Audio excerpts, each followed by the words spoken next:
एक दौर था जब विराट कोहली मैदान में आते ही रनों की बरसात कर देते थे और 50 या 100 मारकर ही आउट होते थे। 22 नवंबर 2019 ये वो दिन था। इस बंदे ने बांग्लादेश के खिलाफ टेस्ट मैच में 139 रन की पारी खेली और उसके बाद जो होना था उसके बारे में किसी को भी नहीं पता था। वर्ल्ड के बेस्ट बॉलर्स उसके नाम से खौफ खाते थे, लेकिन आगे जो होने वाला था वो किसी को नहीं पता था। जो बोलते थे I am die hard fan of Virat Kohli, वही लोग उसे खुलकर गाड़ी देने लगे थे और अब सब कुछ बदल चुका था। जिसे टीम की रीढ़ की हड्डी बताया जाता था, आज उसी के टीम में सिलेक्शन पर सवाल उठ रहे थे कि अगर सूर्य नंबर 3 पे बल्लेबाजी करते तो वो बेहतर रहेगा एज कम्पेयर टू की विराट कोहली।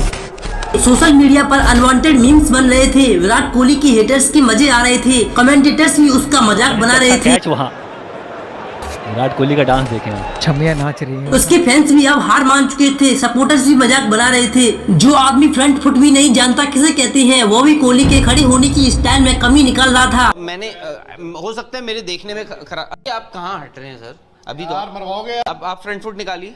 कौन सा वाला? फ्रंट फुट तो फ्रंट फुट ही होगा। अब गली के क्रिकेटर भी क्रिकेट एक्सपर्ट बन चुके थे। क्यों? क्योंकि उसका टाइम खराब चल रहा था। क्रिटिसिज्म की हदें पार हो चुकी थी, लाखों मीम्स बन रहे थे और उन्हीं मीम्स पर दुनिया हंस रही थी। 22 नवंबर 2019 को इस बंदे ने अपनी आखिरी सेंचुरी लगाई। 2.5 साल बीत चुके थे, बल्ले से एक शतक नहीं आया। कोरोना आया और उसकी वैक्सीन भी आ गई, लेकिन कोहली की सेंचुरी नहीं आई। दो IPL हो गए, लेकिन कोहली बल्ले से कुछ खास परफॉर्मेंस नहीं कर पाए। फिर T20 वर्ल्ड कप आया और इंडिया ग्रुप स्टेज से बाहर हो गई और इसी प्रेशर में आकर कोहली ने T20 कप्तानी छोड़ दी और वनडे की BCCI ने छीन ली और साल के पहले महीने में ही टेस्ट कप्तानी से भी इस्तीफा दे दिया। अब BCCI और विराट के बीच दरारें आने लगी और कोहली का परफॉर्मेंस डाउन होता जा रहा था। अब कोहली के रिप्लेसमेंट की तैयारियां चल रही थी। कोई श्रेयस अय्यर को सजेस्ट कर रहा था तो कोई सूर्य कुमार यादव को बेस्ट बता रहा था। अब पूरी दुनिया मान चुकी थी विराट का करियर खत्म होने की कगार पर है। सालों बीत चुके थे उसके शतक को, पूरे भारत का भरोसा उठ चुका था उसके ऊपर से। उसे क्रिकेट का किंग बोलते थे, लेकिन वो इतने में ही हार मान जाता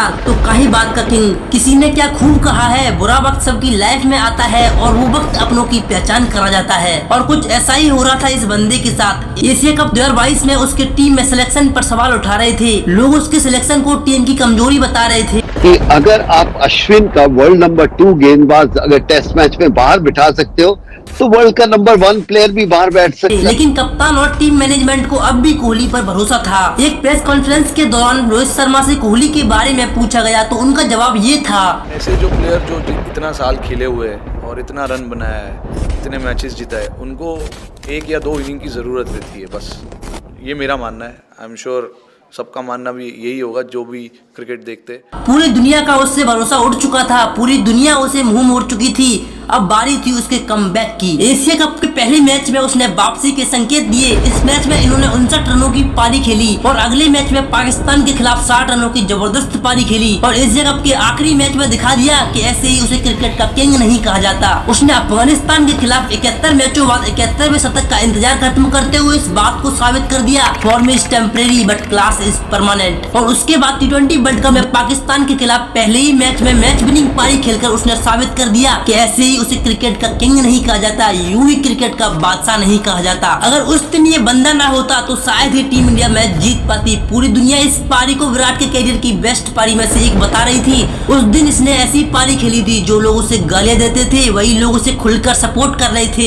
इस पारी के बाद लोग बदल गए, लोगों की बातें बदल गई, बयान बदल गए, सब कुछ बदल गया था। उस दिन सच में विराट ने विराट पारी खेली थी। इस पारी ने करोड़ों हिंदुस्तानियों का दिल जीत लिया था। ऐसा नहीं था कि पिछले 2.5 सालों में विराट कोहली ने कोई परफॉर्मेंस नहीं दी थी। वो लगातार रन बना रहे थे, लेकिन उनके बल्ले से उनकी पहचान, शतक उनके बल्ले से नहीं निकल रहे थे। और उसके बाद बांग्लादेश के खिलाफ तीसरे वनडे में कोहली ने 91 गेंदों में 113 रनों की जबरदस्त पारी खेली। दरअसल उस मैच में ईशान किशन ने दोहरा शतक लगाया था, जिसकी वजह से कोहली का शतक दब गया और उसकी ज्यादा चर्चा नहीं हुई। और फिर श्रीलंका से घरेलू सीरीज में पहले ही वनडे में 113 रनों की फिर से एक और दमदार पारी खेली और बैक टू बैक 2 सेंचुरी लगाई। और इसी सीरीज में तीसरे मैच में 166 रनों की शानदार पारी खेलकर सबका मुंह बंद कर दिया और दिखा दिया किस बात के लिए उन्हें किंग ऑफ क्रिकेट कहा जाता है। और फिर से ICC रैंकिंग में उथल पुथल मचा दी। आज के लिए बस इतना ही।